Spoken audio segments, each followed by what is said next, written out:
करौली में आज बीजेपी की विजय यात्रा निकलने वाली थी, जिस पर रोक लगने से वहां पर हंगामा मच गया है। ये बड़ी खबर इस वक्त करौली से आ रही है, जहां पर बीजेपी की न्याय यात्रा निकलने वाली थी। इस न्याय यात्रा को लेकर अब हंगामा मच गया है। न्याय यात्रा पर रोक लगा दी गई है। इसकी अगुवाई तेजस्वी सूर्या कर रहे थे और इस न्याय यात्रा पर रोक लगने के बाद दरअसल करौली छावनी जैसा दिखाई दे रहा है। बड़ी संख्या में पुलिस बल की तैनाती कर दी गई है। भीड़ वहां पर मौजूद है जो कि इस यात्रा में हिस्सा लेने वाली थी, लेकिन इस न्याय यात्रा पर रोक लगा दी गई है। शरद कुमार मेरे सहयोगी इस वक्त तमाम जानकारी के साथ जुड़ गए हैं। शरद, क्या ताजा अपडेट है? देखिए, वहां पर अभी हालात सामान्य हो रहे हैं।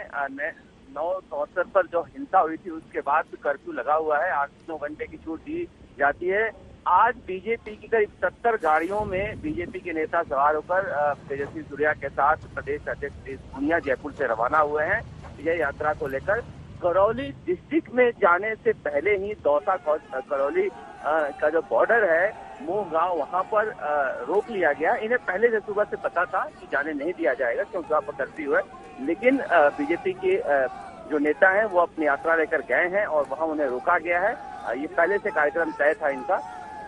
जिस तरह से वहां पर करौली में हिंसा हुई है, बीजेपी आरोप लगा रही है कि तुष्टीकरण की नीति अपना रही है कांग्रेस सरकार और इसे लगातार मुद्दा बना रही है। कल दिन पर वसुंधरा राजे भी करौली के दंगाग्रस्त इलाकों में दौरा करके आई हैं। शरद, इस यात्रा की इजाजत ली गई थी प्रशासन की ओर से? क्या कहा गया है? इजाजत ली गई थी लिखित पे?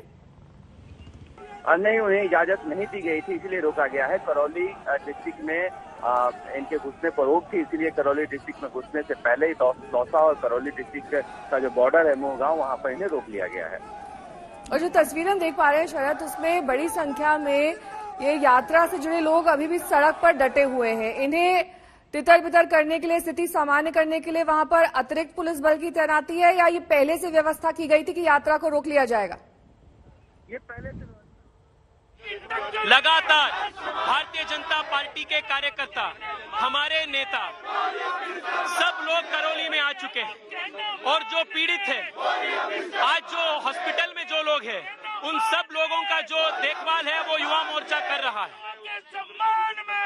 ये हमारा अधिकार है और जब तक ये 144 चालू रहेगा, 144 लागू करने के लिए एक लॉजिक होना चाहिए।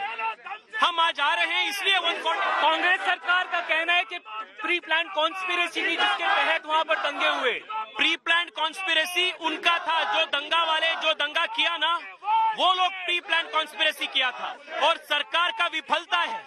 और पूरे राज्य में, पूरे प्रदेश में कानून सुव्यवस्था पूर्ण तरीके से अफल हो चुका है, पूर्ण तरीके से बिगड़ हो चुका है।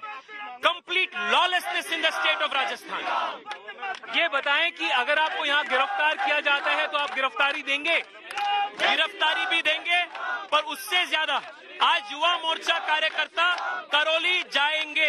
ये प्रण हम ले चुके हैं, ये सिद्ध करेंगे हम। तो अगर नहीं जाने दिया जाता तो क्या करेंगे आप लोग? आप देख सकते हैं डॉक्टर सतीश पूनिया भी हमारे साथ बीजेपी के प्रदेश अध्यक्ष हैं। सतीश जी, आप पहले भी जो पीड़ित हैं एसएमएस में उनसे मिल चुके हैं। क्या लगता है कि करौली में स्थिति किस प्रकार की है अभी? देखिए, करौली में जो कुछ हुआ पब्लिक डोमेन में है, सब चीजें साफ हो गई। किस तरीके से सरकार की लापरवाही, सरकार के संरक्षण में ये सब कुछ हुआ। सरकार लीपापोती कर रही है, उल्टे आरोप लगा रही है हम लोगों पर माहौल बिगाड़ने का।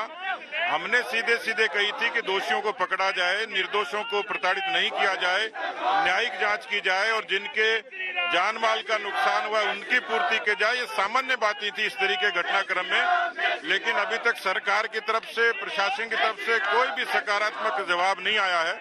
आज हम उन पीड़ितों से मिलने के लिए शांतिपूर्वक तरीके से, लोकतांत्रिक तरीके से जा रहे थे, उसमें हमको डिटेन करने की कोशिश हुई है। तो हम लोग अब यहाँ पर अपना प्रोटेस्ट कर रहे हैं, विरोध दर्ज कर रहे हैं।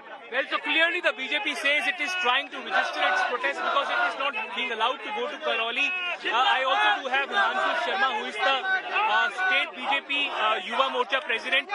हिमांशु, ये बताएं कि क्या स्थिति बनी हुई है? आप लोग क्या करौली अगर नहीं जाने दिया जाता तो करेंगे आगे? हम यहाँ पर प्रदर्शन कर रहे हैं और जैसा कि हमारे राष्ट्रीय अध्यक्ष आदरणीय तेजस्वी सूर्या जी ने निर्देश दिया कि हम करौली जाएंगे, नहीं जाएंगे तो सामूहिक रूप से गिरफ्तारी देंगे, या तो करौली जाएंगे या जेल जाएंगे। There was a communal flare-up in Karoli on April 2, and thereafter the BJP has been trying to ensure that politically this issue remains hot, and that is why it claims that तो ये आपने सुना कि किस तरीके से पक्ष और विपक्ष लगातार एक दूसरे पर हमलावर है। जहां पर अभी राजस्थान में कांग्रेस की सरकार है, उनका ये कहना है कि बीजेपी ने सोची समझी साजिश के तहत किया और अब ये यात्रा भी उसी के तहत निकाली जा रही है। यही वजह है कि उनको इजाजत नहीं दी गई ताकि स्थिति और माहौल खराब ना हो। ये दरअसल यात्रा में रोके गए वो लोग हैं जो इस वक्त प्रदर्शन कर रहे हैं, धरना कर रहे हैं। इनकी मांग है कि हमारी ये यात्रा पहले से प्लान की गई थी, प्रशासन को सूचना दी गई थी।